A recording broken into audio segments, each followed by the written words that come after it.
Thursday was an historic day because for the first time ever in the history of the world, first time in the gym at St. Ignatius Catholic School in Meridian, Idaho, we held a Mass. First time it's ever been done. And I had the privilege of doing it. And it was cool. I'll tell you,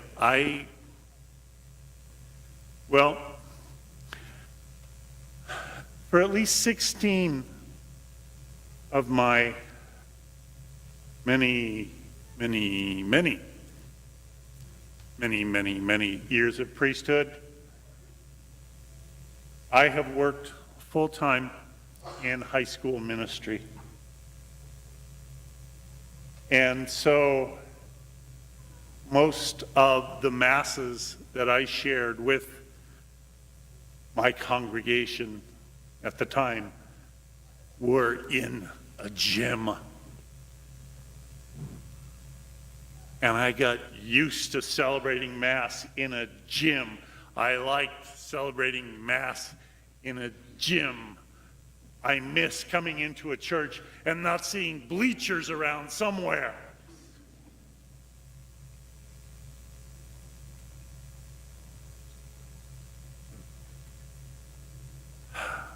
We're having to adapt for these next several weeks because we are in the process of painting the church. That's what the scaffolds there are in the back are about, okay?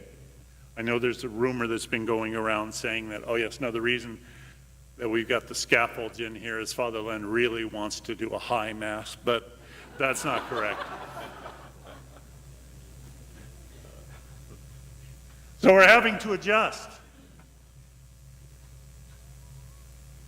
Like having weekday Mass in our gym with folding chairs instead of these nice padded pews. And for the first week, it looks like the parishioners that have come to weekday Mass, they've handled it pretty well.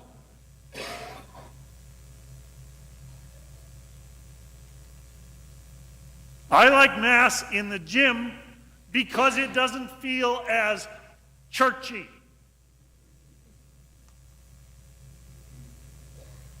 There's less inclination sometimes, hopefully, to being stuffy.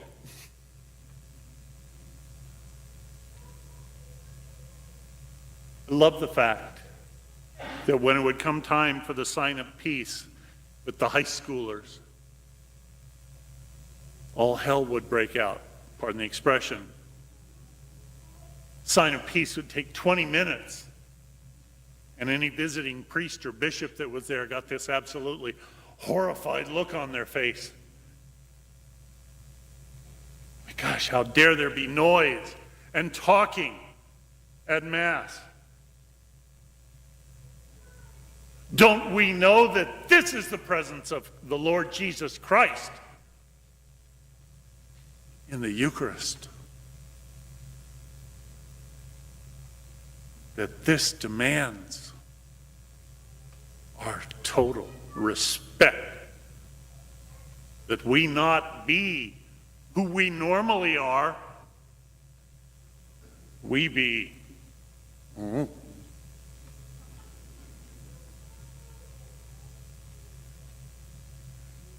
gospel. Please remember to do the math. 6 stone water jars, each of them holding 20 to 30 gallons.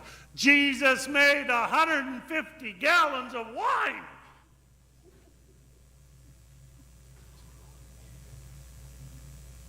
And this was several days into the celebration.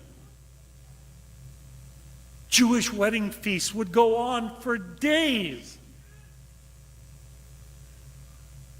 And the people entered into the celebration. And Jesus entered into the celebration. If we have a sense that for the wedding feast of Cana, Jesus was standing back in a corner, just kind of looking semi-disapprovingly at all the revelry that was going on, we would be wrong.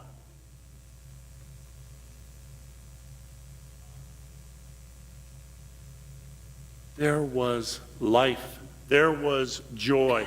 There was celebration. And how did Jesus share in it? He turned water into wine. And we come together to celebrate the presence of the risen Christ, to celebrate the Lord's Supper. And how have we learned to do it?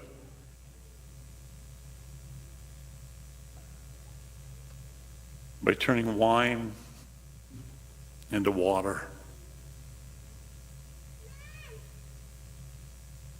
By settling for little plastic rounds and calling them bread. And then we sing, "Taste and see the goodness of the Lord." And we're going, yeah, okay.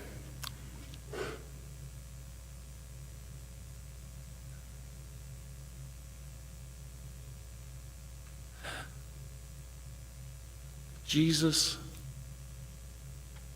is a statement to us that God is with us in our lives, in who we are, our day-to-day. Not just the fanciness and formality of a church.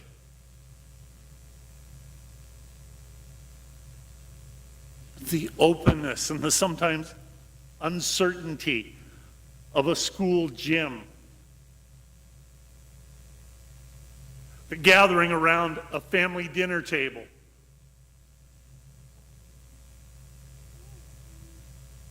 The laughter or the tears of a family gathering, whether it be a wedding, a funeral,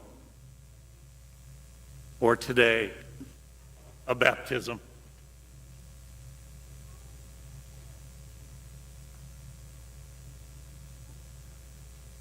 The notion that Jesus was there at such a festival of the senses and not sullenly hanging out at the edge of the crowd is an idea that can straighten up the lopsided picture we have of Christ. He not only fasted in the desert or prayed on the mountaintop, he also sang, laughed, danced, and drank at a wedding. A scandal? No. The God who became flesh.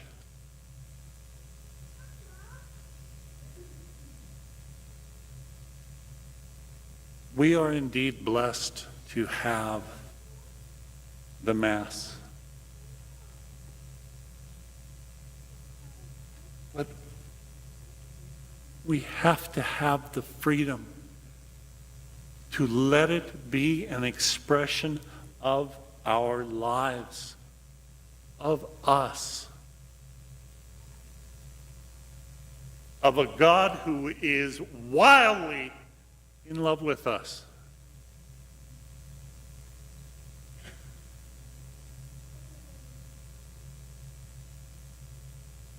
And sometimes we just, I don't know,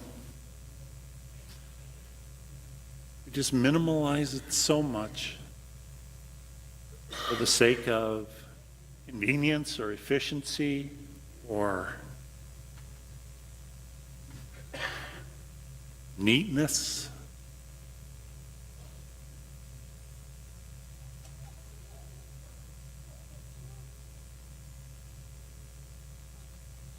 In the banquet feast of heaven, it's not going to be polite and neatly lined up and everyone sitting looking respectable. It's going to be alive. That's the faith that we are called to. And maybe we can't turn Mass into turning cartwheels down the center aisle. I'm not saying we should.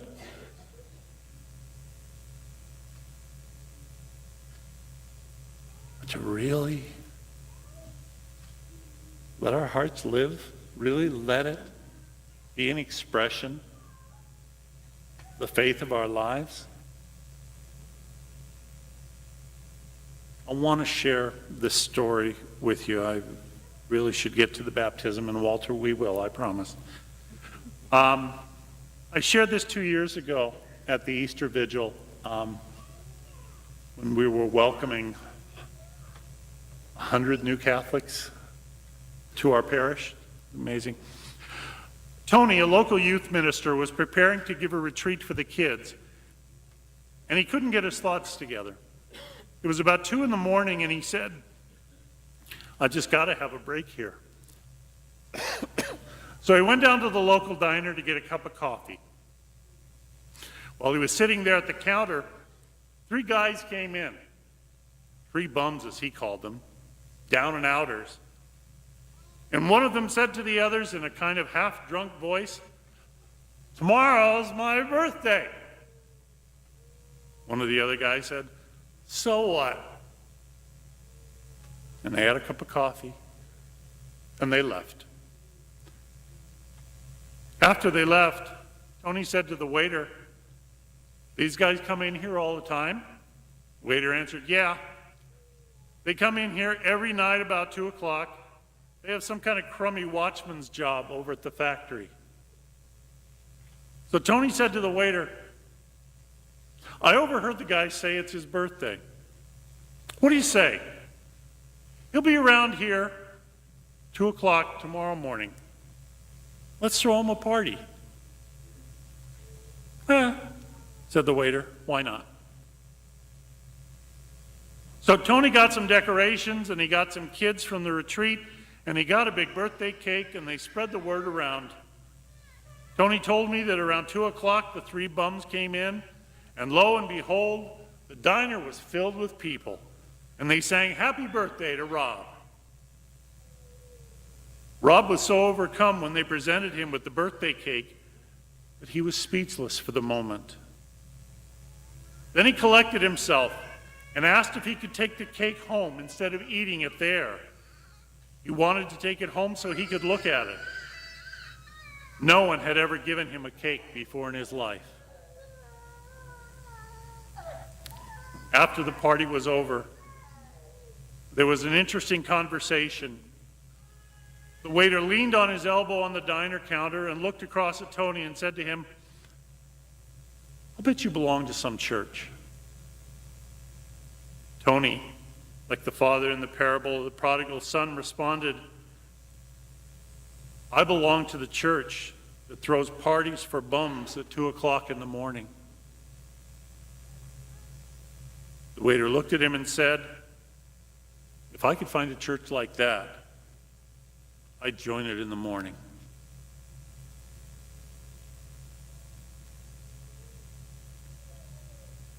$150 gallons of wine. Please, folks, when you think of Jesus, don't confine him to the pious image we see in so much of our art, or when we look at a statue. He was so much more than that, because he's alive in God's love. And he invites us to be that way as well. Whether we're in a church, a gym, or wherever.